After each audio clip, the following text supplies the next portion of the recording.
والصلاة والسلام على رسوله الأمين وعلى آله وصحبه أجمعين ومن تبعهم بإحسان إلى يوم الدين. اللهم علمنا ما ينفعنا وانفعنا بما علمتنا رب زدني علما رب اشرح لي صدري ويسر لي أمري واحلل عقدة من لساني يفقه قولي. إن شاء الله من هنا شيخنا. شروع کریں گے، کہاں سے شروع کرنا ہے؟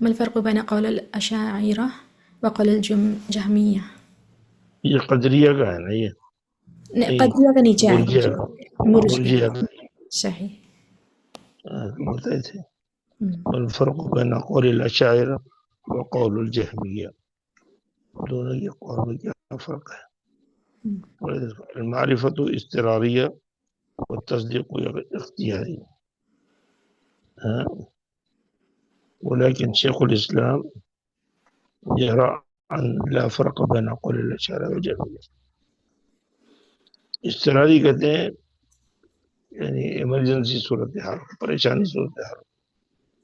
المعرفہ استراریہ یہ جو ان کے پاس اشاعرہ کی تعریف ہے کہ اس کی انسان کی معرفت استراری کیفیت میں اس کو لیا جا سکتا ہے، اور ان کے پاس تصدیق و اختیاری، اور انسان کو اختیار ہے کہ اس کو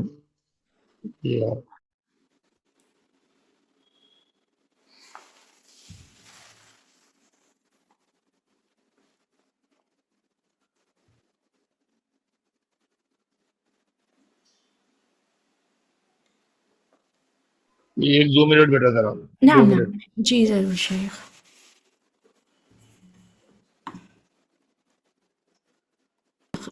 ما الفرق بين القول الأشاعرة والقول الجهمية؟ ٹھیک ہے ٹھیک. تو المعرفہ الاستراریہ، المعرفہ الاستراریہ کس کو بولتے ہیں؟ المعرفہ الاستراریہ فطری معرفت جو انسان کے اندر خود بخود پائی جاتی ہے، فطری نیچر. المعرفہ الاستراریہ یعنی وہ پہچان جو انسان کو خود بخود حاصل ہو جاتی ہے، اس کو اندر سے ادراک ہوتا ہے اس کا، اس کو کہتے ہیں المعرفہ الاستراریہ.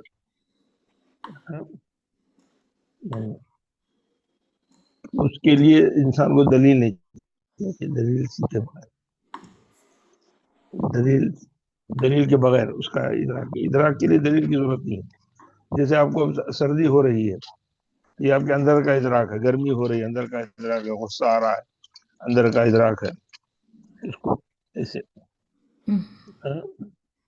یعنی کسی چیز کے علم حاصل نہیں ہے، آپ کچھ کام کر کے آ رہے ہیں اس لیے سردی ہو رہی ہے، اس کی تعریف بیان کر رہے ہیں، ایسا نہیں. ہاں، تو اس کو بولتے ہیں معرفہ الاستراریہ. فطرت یا انسان کے دل میں جو خود بخود پیدا ہوتی ہے. اس کی مثالیں کیا دے سکتے ہیں ہم؟ انسان کا یہ جاننا ہے کہ خود موجود ہے، اس کو بھوک لگ رہی ہے، اس کا شعور ہے، اس کو اندھیرے اور روشنی کا فرق محسوس ہوتا ہے. یہ ساری چیزیں اس کے ادراک کی علامت ہے، اس کی استراری کیفیت کی علامت ہے. یعنی اس میں کیا ہے، علماء کے نزدیک اللہ کے وجود کا فطری احساس اس میں پایا جاتا ہے. جی. تصدیق بالقلب کیا ہے؟ تصدیق بالقلب لفظی ترجمے کے لحاظ سے دل سے کسی چیز کی تصدیق کرنا، دل سے کسی چیز کی تصدیق کرنا، تصدیق کرنا. اس کو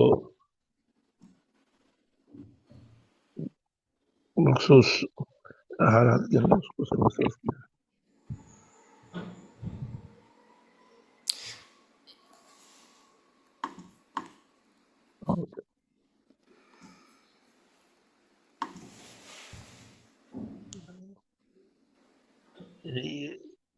ایمان کا ایک بنیادی رکن ہے اصطلاحی مفہوم میں.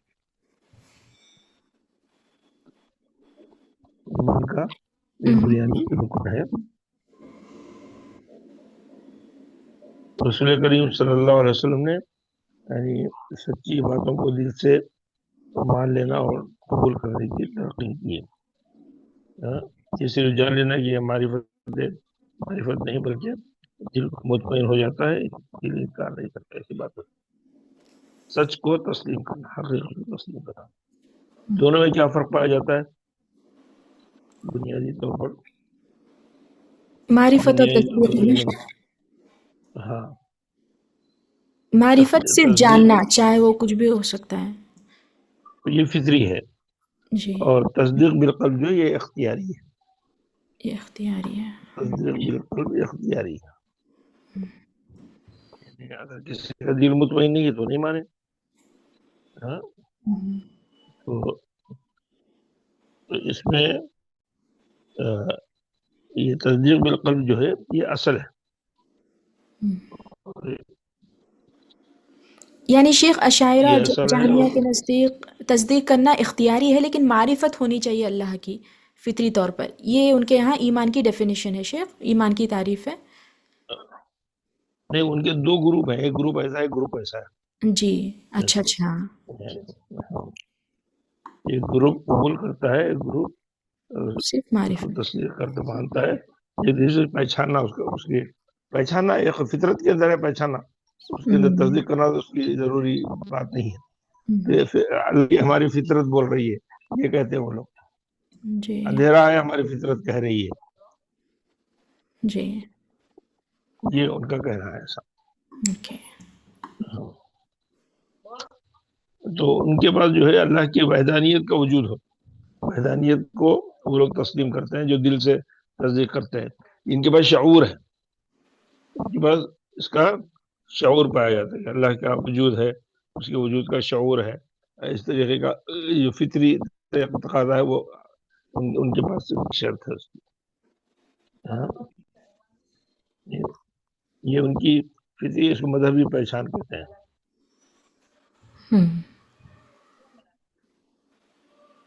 اہل سنت کی نزدیک کیا ہے؟ اعمال بالجوارح، قول باللسان، معرفت بالقلب. معرفت ایمان نہیں، تصدیق محض بالقلب. معرفت. ہاں، ان کے پاس محض معرفت ایمان ہے. ہاں،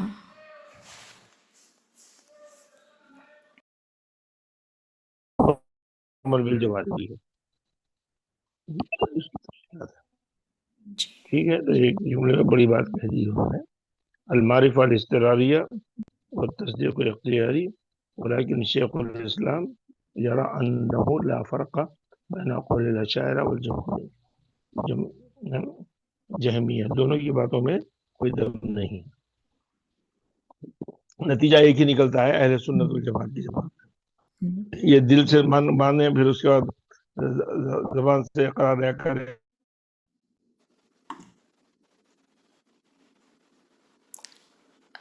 درمیان میں آواز جا رہی ہے شیخ ایکچولی.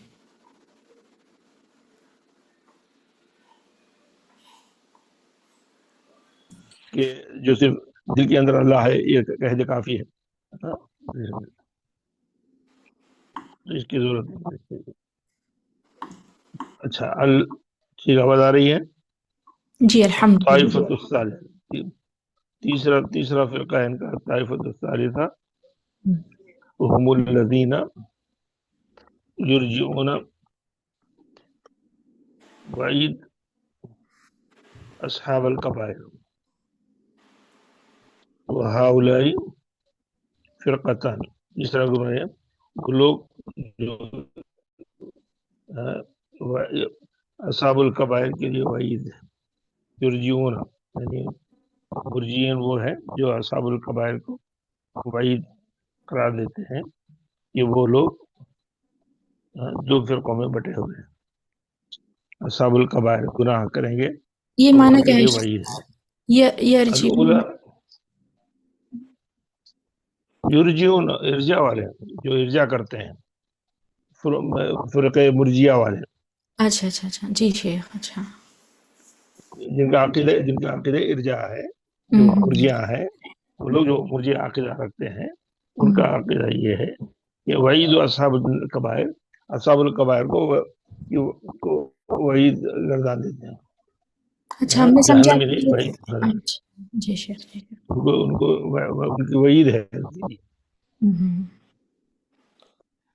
ایک کافر قرار دیتے ہیں, یہ کہتے ہیں کہ نہیں ان کے لیے ان کے گناہوں کے لیے وعید ہے.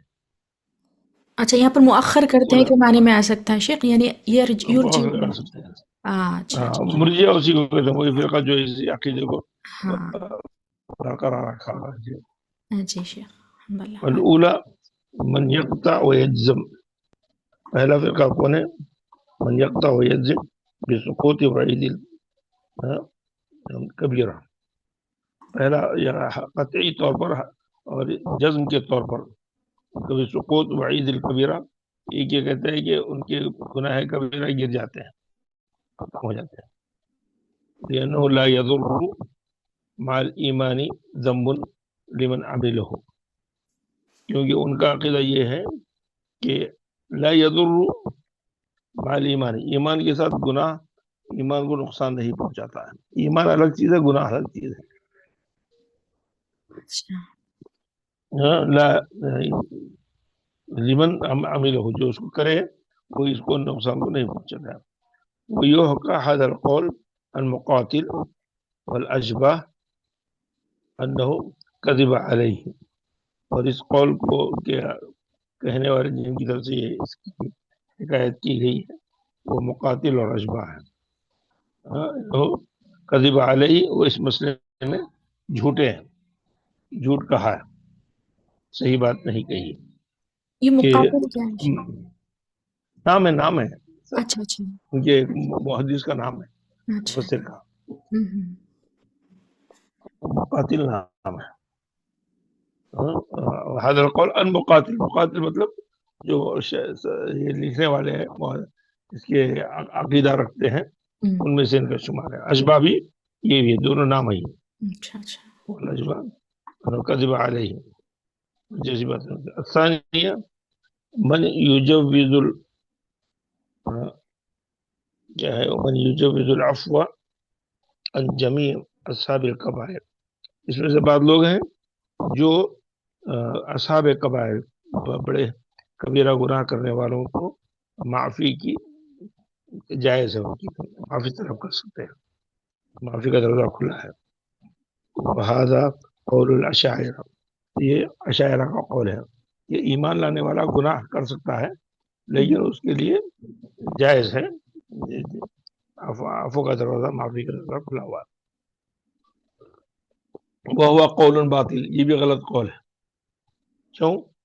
لأنه يجب القطع بأن الله يغفر لبعض أصحاب الكبائر دون بعض, کیونکہ لأنه يجب القطع, تو اس سے بات یہ بات واجب ہو جاتی ہے قطعی طور پر کہ اللہ تبارک تعالیٰ یغفر لبعض اصحاب, کہ بعض کبائر لوگوں کو معاف کرو, بعض کو چھوڑ کر, دون بعض کو چھوڑ کر بعض کو اللہ تبارک تعالیٰ معاف کرے, یہ چیز لازم آ جاتی ہے جو اس میں کہا گیا, ایسا نہیں ہے. کما تواترت نصوص الشفاعہ يدخلون بدخول كثير من الموحدین فی النار, کیونکہ یہ احادیث جس نے مسلسل احادیث آئی ہیں تواتر کے حساب سے, جس میں رسول کریم صلی اللہ علیہ وسلم کی شفاعت ہے کبائر گناہ گاروں کے لیے. ان کے پاس جو ہے مخصوص لوگوں کے لیے, مخصوص لوگوں کے لیے دون بعض. اور یہاں پر حدیث میں ہے کہ اللہ تعالیٰ چاہے تو تمام گناہ والوں کو معاف کر سکتا ہے.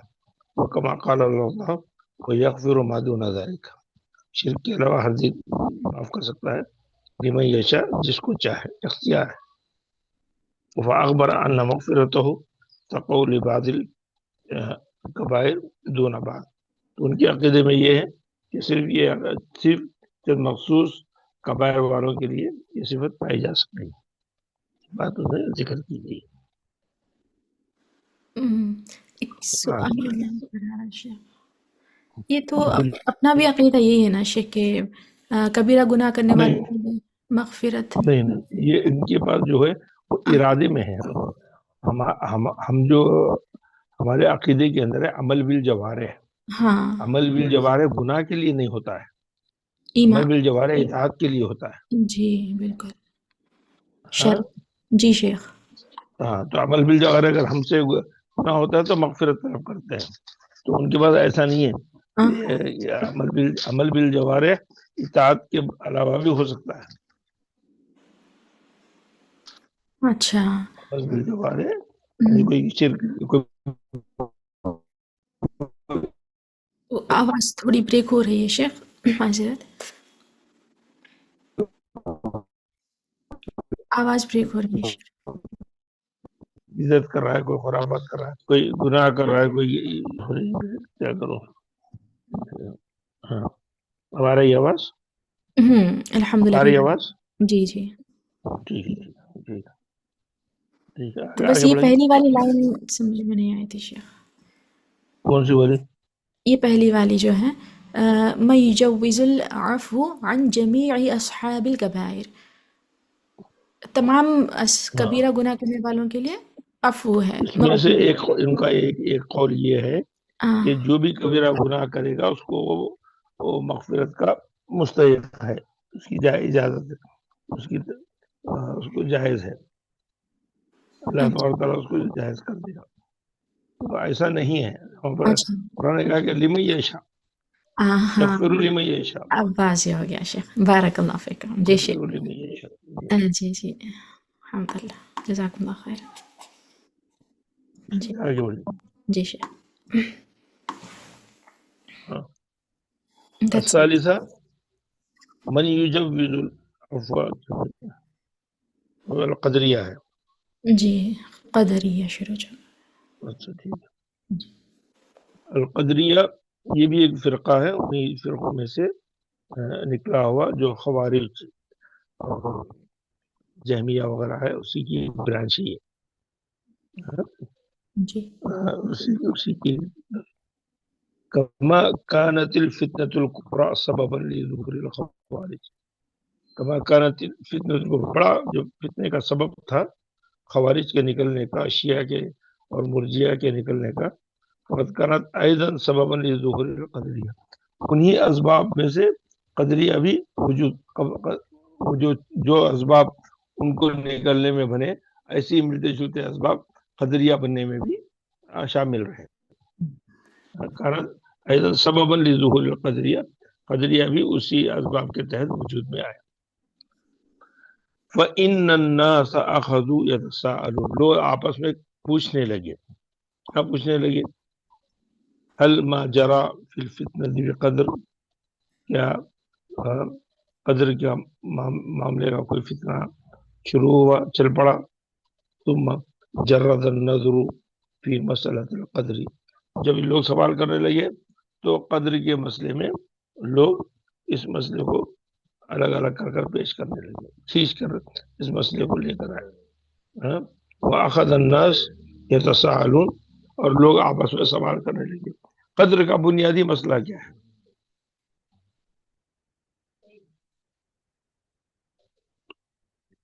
قدر کا بنیادی مسئلہ ہے هل العباد، هل افعال العباد واقعۃ بقدر او ان الامر انفع.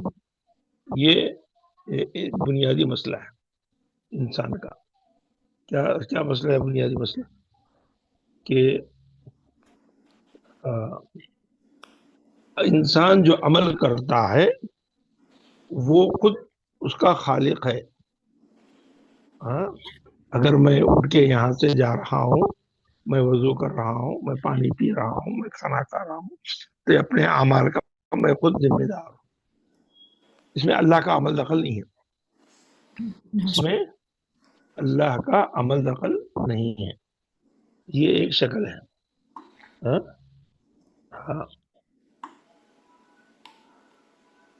یہ اللہ کا اس میں عمل دخل نہیں ہے، جو ان کے افعال العباد میں سے کہتے ہیں. یعنی بندے کے اعمال خود بندہ اللہ کی تقدیر سے واقع ہونے والے اعمال میں سے نہیں، معاملہ نہیں، بالکل الگ ہے. انسان خود اپنے عمل کا خود ذمہ دار ہے. تو یہ اللہ کو بعد میں معلوم ہوتا ہے آپ کرے بول کے. یہ ان کا عقیدہ ہے قدریہ والوں کا. استغفر آپ کو جو عمل. ہاں. اور دوسرا کہتے ہیں ان الامر انفن. دوسرے لوگ کیا بتاتے ہیں؟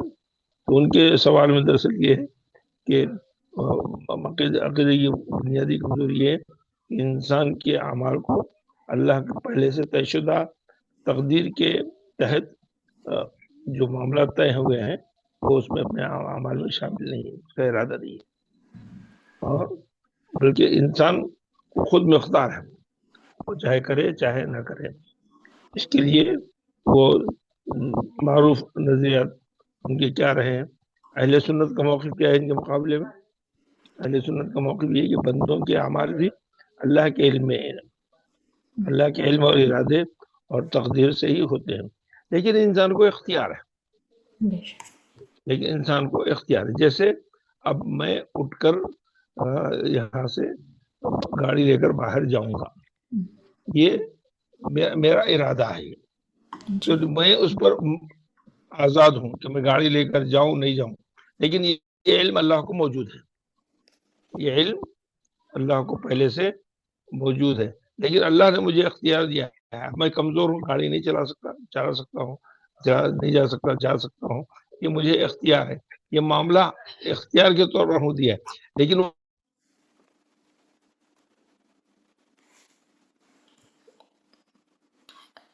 جی آواز چلی گئی شیخ.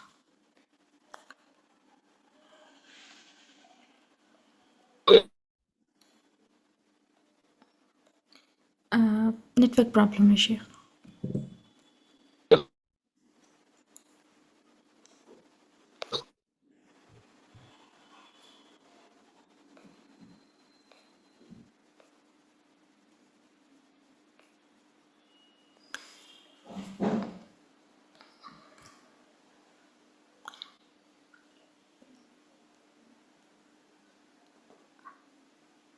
انقطع صوتكم شيخ.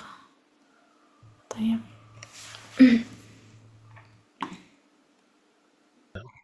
اچھا، هل الامر انفن کا مطلب الامر انفن، ان الامر انفن نہیں پتا شیخ. ان الامر انف کہتے ہیں عربی میں. استئناف کس کو کہتے ہیں معلوم ہے؟ استئنافیہ شروع کرنا، نیا چیز، نئی چیز کو استئناف کہتے ہیں. اچھا، نئی چیز، قضیہ استئنافیہ، نیا قضیہ، جملہ استئنافیہ، شروعات نئے جملے کی، جملے شروعات، نیا جملے کی شروعات. تو ان الامر انفن کہتے ہیں کہ جو معاملہ پیش آیا وہ نیا ہے، جو معاملہ پیش آیا وہ نیا انف ہے، اس میں اس کا نہیں. ہاں، یہ انسان اپنے اعمال کا خود خالق ہے، اور اعمال کے یہی نظریہ معتزلہ کا بھی ہے. ان الامر انفن کا مطلب ہے کہ یہ معاملہ نیا ہے اور پہلے سے مقدر میں نہیں تھا، پہلے سے مقدر میں نہیں تھا. آپ کرے وجود اس کا، آپ کے کرنے سے وجود میں آیا تو وہ چیز مقدر میں آ گئی ہونے کے بعد، اور اللہ کو بھی اس کے بعد علم ہوا، پہلے علم نہیں تھا. یہ ان کا عقیدہ ہے الامر انفن. جی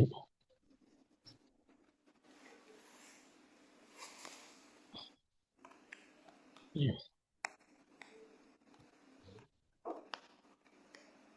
اچھا،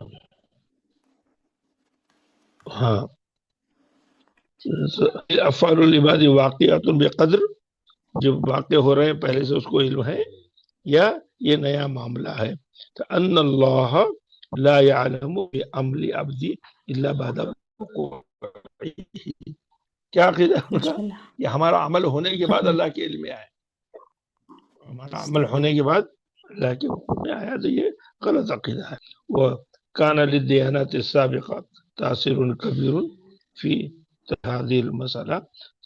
دوسرے مذاہب میں اس مسئلے پر اس کا بہت زیادہ اثر انداز ہوئی. سابقہ دیانات میں اس کی بڑی تاثیر اس مسئلے پر ہوئی ہے.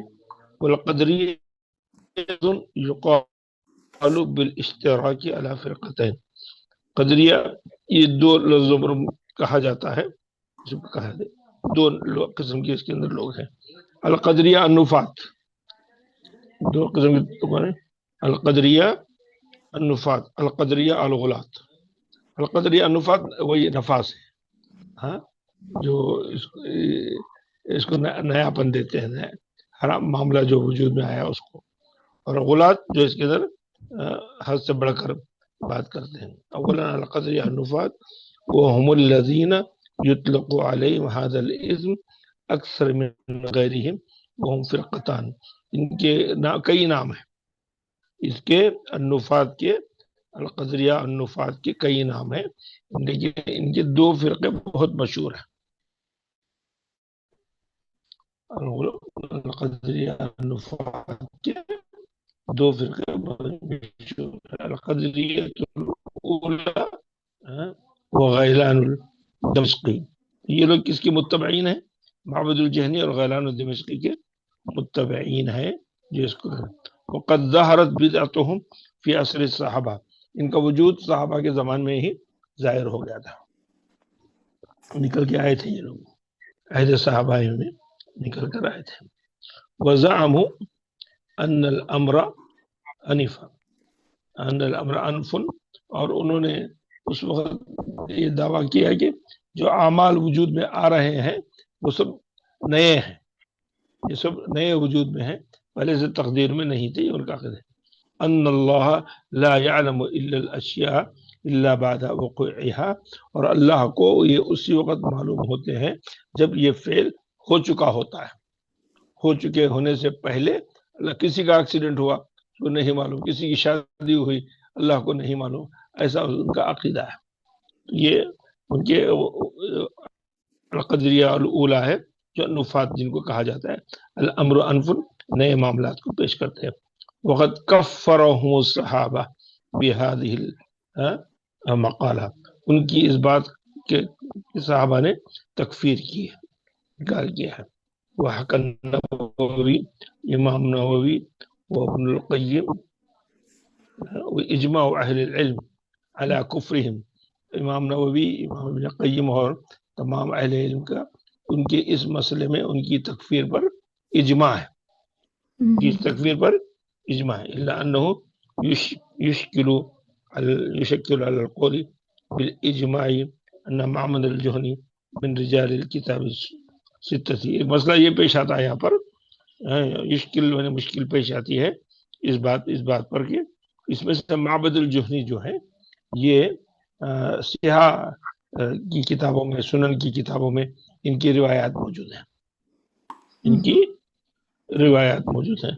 من رجال الکتب الستہ، یہ بخاری، مسلم، ترمذی، ابو داؤد، ساری چیزوں میں ان کی روایت موجود ہے. تو ایک ایسے شخص کو جن کی کتابیں موجود ہے ان کے اوپر تکفیر کا مسئلہ کیسے آ سکتا ہے؟ یہ ایک مسئلہ پیش آتا ہے اس میں، یہ ایک پیچیدہ. تو پھر اس کا سولوشن کیا ہے شیخ؟ یا تو واضح ہے ان لوگ تکفیر بھی سکوت اختیار کرنا، جزاک اللہ. اس مسئلے میں سکوت اختیار کرنا ہے، کیونکہ اگر وہ عہد صحابہ کے اندر تھے اور عہد صحابہ نے ان کے بارے میں اس کا ہے تو ہم اس کو قبول کریں گے، اس پر ان کی رائے نہیں دیں گے، اس پر سکوت اختیار کرنا ہے، اجتہاد نہیں کرنا ہے یہاں پر. بے شک. جی. دوسرا قسم القدریہ الثانیہ. القدریہ الثانیہ انہی کی النفات والوں کی دوسری قسم کون ہے؟ وهم الذين انکروا عموم المشیۃ والخلق وآمنوا بالعلم السابق والکتاب الاول. یہ لوگ کون ہیں؟ انکروا عموم المشیۃ، یہ انکار کر دیا کہ اللہ کو معلوم ہی نہیں کہ اللہ کی مشیت ارادے میں شامل ہے. انکروا الخلق، اس کے مخلوق کے اندر جو کچھ ہو رہا ہے اس کو نہیں معلوم. وآمنوا بالعلم السابق، جو ہو چکا اس کا علم ہے، جو ہونے والا ہے اس کا علم نہیں ہے. والکتاب الاول، جو پہلے لکھا جا چکا ہے. ولہذا زعموا ان العبد یخلق فعله، تو اس لیے کہتے ہیں کہ انسان اپنے فعل کا خود خالق ہے، فعل کا خود خالق ہے، اس کے پیچھے کوئی فعل صادر کرنے والا نہیں ہے. یہ اسی فرقے کے دوسرے لوگ جو ہے دوسرے قسم جو ہے بتائے گا. سمجھ میں آ گیا؟ جی، یعنی وہ لوگ مشیت، صفت مشیت کا انکار کرتے ہیں. ہاں اللہ مستعان. لوگ ہر معاملے کو نیا کرتے ہیں، تقریباً ملتی جلتی باتیں وہ. جی لیکن ابھی تک جو محسوس ہوا شیخ، خوارج پر اجماع نہیں ہے کہ وہ کافر ہے کر کے کچھ ایسا ملا ہے، یا پھر اشاعرہ یا پھر جہمیہ پر ایسا نہیں لگا، لیکن قدریہ پر اجماع نقل کیا گیا ہے صحابہ کرام کا کہ یہ کافر ہیں. یہ کیونکہ وہ اللہ کی قدرت کا انکار کر رہے ہیں نا، اللہ کو جی معلوم بھی نہیں وہی ہے. ان اللہ علی کل شیء قدیر کا انکار ہے وہ. ان اللہ علی کل شیء، علی کا مطلب کیا ہے؟ ہر چیز، کلی اللہ. ہر چیز اس کے ماتحت ہے. جی، اللہ ہے نا، شیئن بھی نکیرہ آیا ہے تو ہر چیز اس کے ماتحت جی اس پر غلبہ ہے. اللہ غلبہ کے لیے آتا ہے. بے شک. اللہ اللہ کل شیء اور بھی کل شیء بھی قدیر ہے، تو بعد جو ہے اللہ کے معنی میں آتا ہے. تو اس لیے اس کے لحاظ سے ان کو اللہ کی صفت کا انکار کر رہے ہیں. تو صفت کا انکار کرنا اللہ کی ذات کا انکار کرنا ہی برابر ہے. چلیے ولہذا زعموا ان العبد يخلق فعله، یہی ایک عمل کیا ہے؟ وهؤلاء هم المعتزلہ، یہی معتزلہ کا عقیدہ ہے. یہی معتزلہ ہے کہ انسان اپنے فعل کا خود خالق ہے.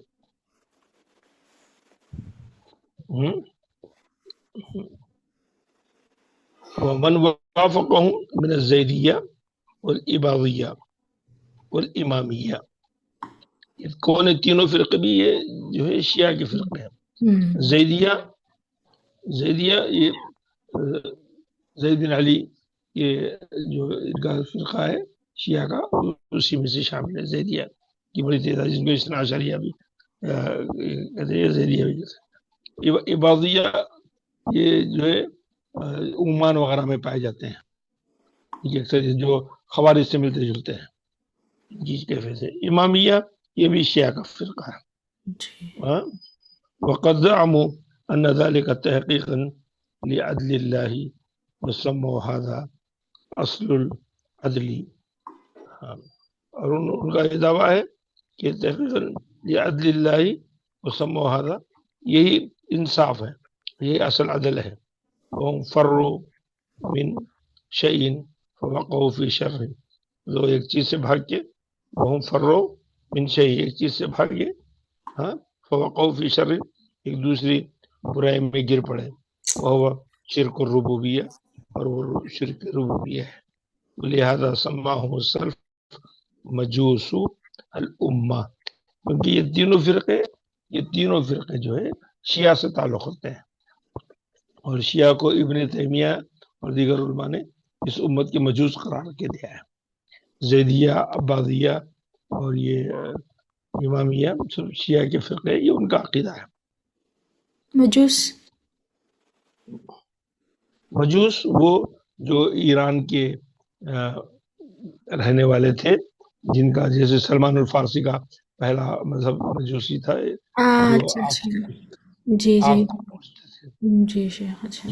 تو یہ ایران کا آبائی مذہب تھا پرانا.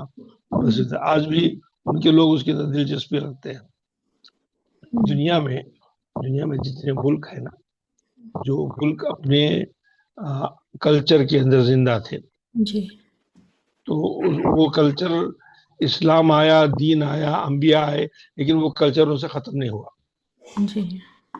جیسے اب فرعون ہے، فرعون کے خلاف میں کون لڑے؟ موسیٰ علیہ السلام لڑے. کتنی بڑی لڑائی ہوئی، لیکن آج بھی مصری جو ہے فرعون پہ فخر کرتے ہیں. استغفر اللہ. فرعون پہ فخر کرتے ہیں، ان کی چیزوں کو زندہ رکھتے ہیں، ان کے اس زمانے کی تقالید عادات کو برقرار رکھتے ہیں، اور اس پر فخر کرتے ہیں، بزنس کرتے ہیں کچھ چیزوں بھی. تو اسی طریقے سے مجوس بھی آج بھی ان کے پاس مجوسیت کی وہ تمام شکلیں موجود ہیں. آگ کی پوجا کرنا، اور آگ کو جلانا، اور ان لوگوں کے اس سلسلے میں اہتمام کرنا. ایک قسم کا جو تصور پایا جاتا ہے زمانے جاہلیت کے ہزاروں سال پہلے کی یہ بدعت تو ان کے خاندانوں کے اندر جڑ پکڑی ہوئی ہے. یہی چیز ہندوستان میں ہمارے پاس رسومات وغیرہ میں جو ہیں یہ اسلام لے آئے. اسلام لے آئے, مہندی کی رسم نہیں گئی. کیوں؟ اسلام لانے سے پہلے ہم ہندو تھے, ہندوؤں کے اندر ایک کلچر تھا, وہ کلچر کے ساتھ اس کو ہم داخل لے کر آ گئے. باقی لے کر بچی بالغ ہوگی, آپ اس کے فنکشن کر رہے ہیں, ساری دنیا کے سامنے اعلان کر رہے ہیں. یہ کلچر ان کا ہے, اسلام کا کلچر نہیں. ہمارے گھر میں کیا ہوتا ہے, بھائی بہن ایک ساتھ رہتے ہیں, بھائی کو نہیں پتا چلتا ہے بہن بالغ ہوئی ہے. یہ ہمارا کلچر ہے. تو ان کے کلچر کے اندر ایسا ہے کہ ہمارے پاس وہ چیزیں آج بھی ان کے فنکشن کرتے ہیں, پروگرام بناتے ہیں, افتتاح کا پروگرام, کوئی پوریا بنا کے لا رہا ہے, کپڑے لا رہا ہے, کوئی یہ کر رہا ہے, پھر اس کو الگ الگ نام دے کرتے. تو یہ رسومات ہوئے, مسلم ہوئے, لیکن یہ چیز کہاں سے آئی؟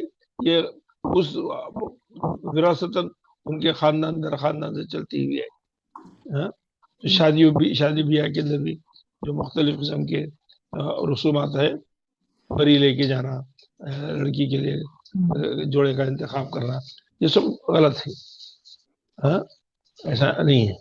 تو یہ سب رسومات جو آ رہے ہیں اسلام لے آئے, لیکن اپنے ساتھ میں رسومات کو بھی لے آئے. اس میں بہت ساری چیزیں ہیں, عادات و تقالید کی ہیں, بعض جائز ہیں, بعض عادات و تقالید جو عقیدے سے ٹکراتی ہیں وہ جائز ہیں. جی شیخ, بارک اللہ.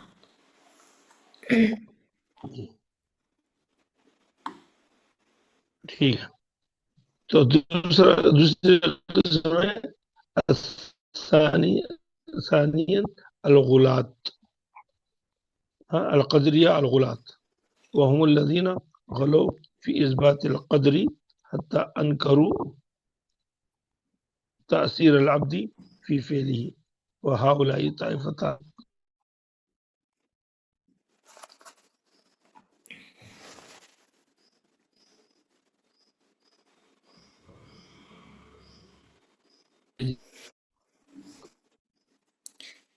آواز بریک ہو رہی ہے. یہاں تک کہ انہوں نے انکرو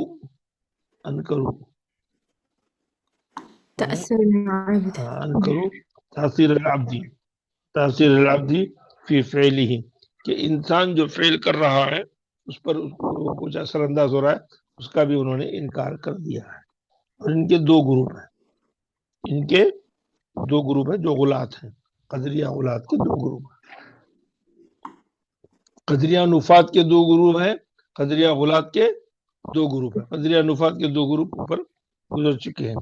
یہ قدریہ غلات ہیں. نمبر ایک جہمیہ, وهم الذين انکروا تاثیر العبد فی فعله کلیۃ. انہوں نے کہا کہ انسان ایک عمل کر رہا ہے, اس کی ذات پر اس کا کوئی اثر ہی نہیں ہوتا. عمل کر رہا ہے, اس کے عمل کا اس کی ذات پر کوئی اثر نہیں ہوتا ہے. وزعموا ان العبد مع القدر كالشجرة فی محب الريح. اس کی مثال کیسے دے رہے ہیں؟ درخت کے پتے ہیں, درخت ہلتا ہے تو پتے ہلتے ہیں, جسے ہوا چلتی ہے تو پتے کیا ہے, درخت کے ماتحت ہیں. تو ایسی مثال دیتے ہیں, تو دعویٰ کرتے ہیں کہ بندے کی مثال اس کی تقدیر کے ساتھ ایسے ہے جیسے درخت کے ساتھ فی محب الریح ہوا چلتی ہے. اضافت الفعل الى العبد انما هي من اضافت الشيء الى محله لا الى فاعله. اب اس کے ساتھ کا جو فعل ہے اس کو ہم اس کے محل میں نہیں دیکھ رہے ہیں, اس کے فعل کی طرف نہیں دیکھ رہے ہیں, صرف اس کی جگہ کے اوپر دیکھ رہے ہیں. ہم اس کی جگہ پہ دیکھ رہے ہیں. دیکھیے, اضافت الفعل الى العبد, فعل کا عمل گناہ کر رہا ہے, کون کر رہا ہے بھائی؟ بندہ کر رہا ہے.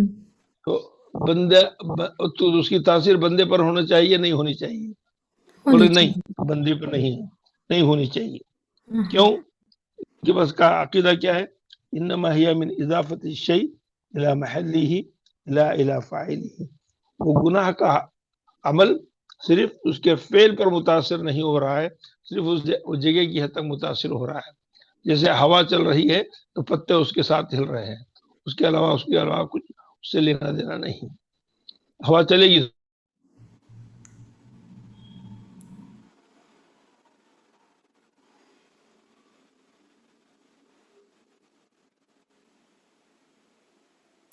یعنی ایک پیڑ بہت پر اثر انداز نہیں ہوگا، یہ ان کا عقیدہ.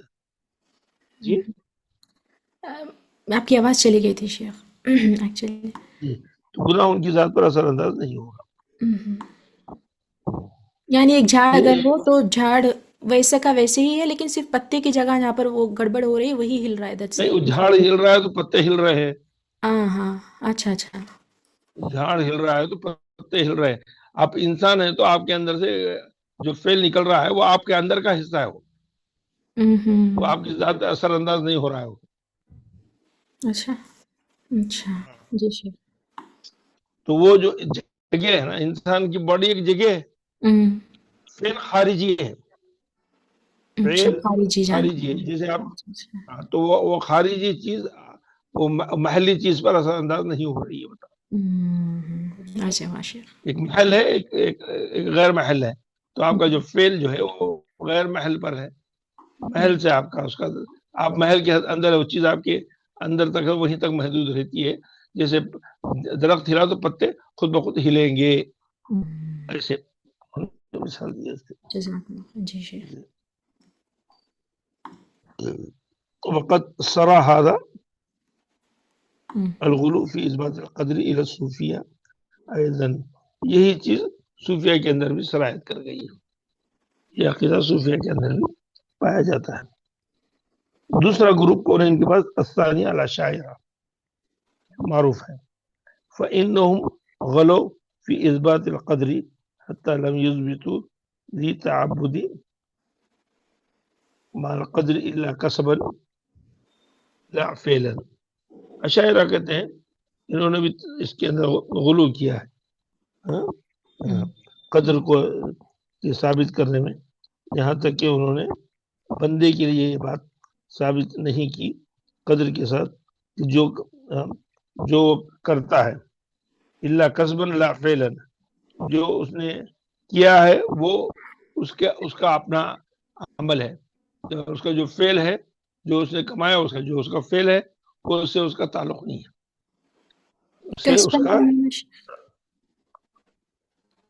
کسب یعنی انسان جو محنت سے کام کرتا ہے. ایک فعل ہے جو خود بخود صادر ہوتا ہے. کسب محنت کو کہتے ہیں. کسب جیسے تبت یدا ابی لہب وتب ما اغنی عنہ مالہ وما کسب. بارک اللہ. اچھا جی شیخ. ایک بچہ تھا، چھوٹا بچہ تھا، بہت شریر تھا، جوان تھا بچہ، تھوڑا سا ماں باپ کی اطاعت نہیں کرتا تھا. ماں بولے چلو تم بچہ کے پاس لے جاتی ہو، ماں کی قدر کرنا. تو جا کے پاس لے گئے، ماں اس کے پاس بچہ پوچھا ٹھیک ہے میں ماں کی قدر کروں گا، ماں کی خدمت کروں گا، لیکن قرآن میں کہاں ہے ماں کی خدمت کرو، ماں کی قدر کرو؟ جو قرآن میں کہاں ہے؟ تو اب وہ بچہ جاہل ہے، اب اس کو جہالت کے لحاظ زبان میں سمجھانا ہے.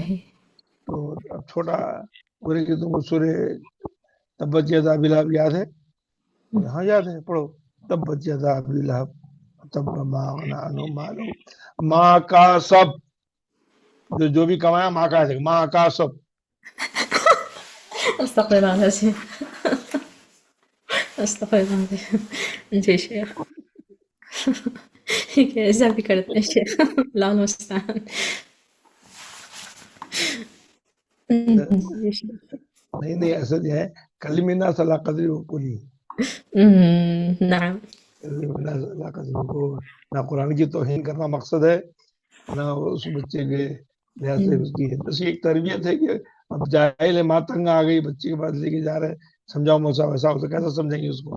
تو ان کو سمجھ میں آئے گا، دیکھ ماں کا سب قرآن میں لکھے ہے نا، تم جو بھی کہو سب ماں کا ہے، خدمت کرو گے، تیرا جسم ماں کا ہے، ماں کا، ہاں صحیح ہے صحیح ہے، میں اب کرتا ہوں اب سے اٹھ کے گیا.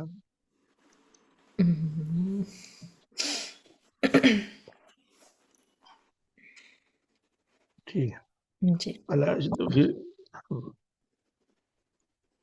وقد اختلف العلماء في الكسب الذي أثبته الأشاعرة هل هو جبر خالص أو متوسط، هو جبر خالص أو متوسط.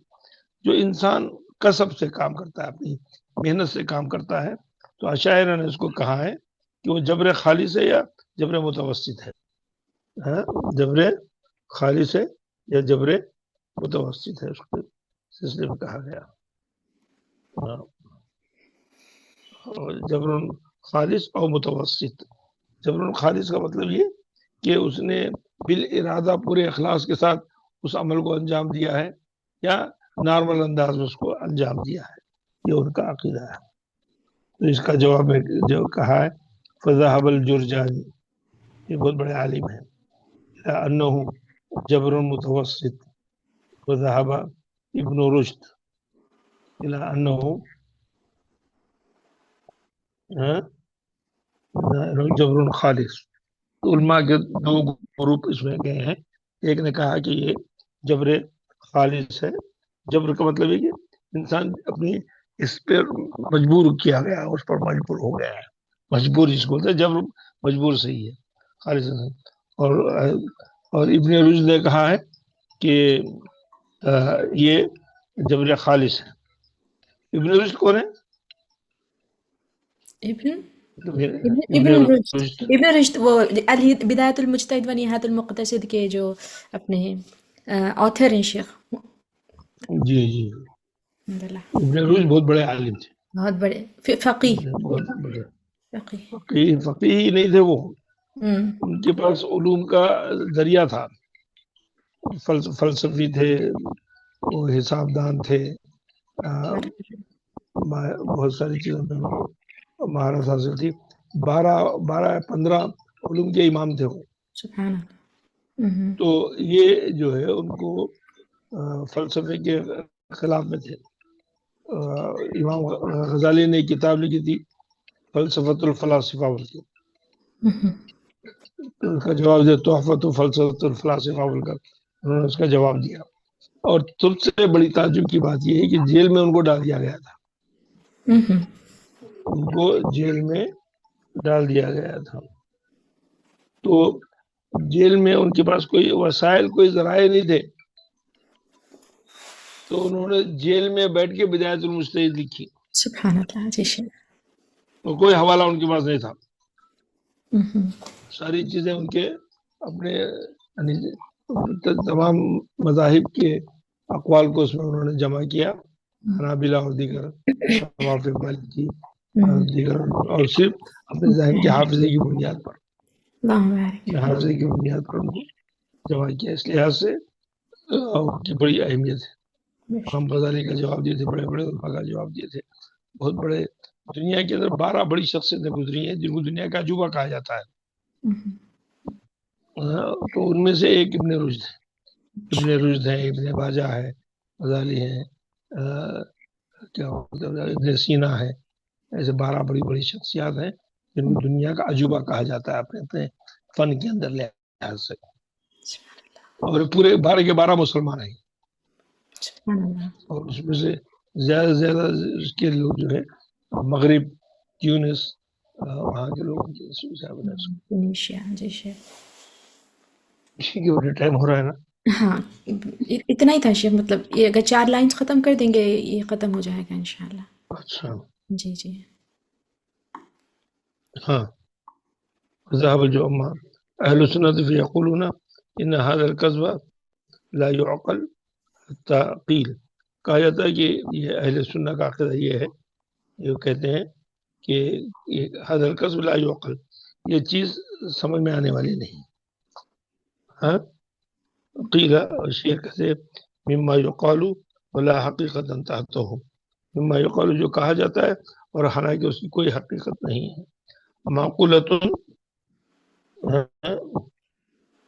معقولۃ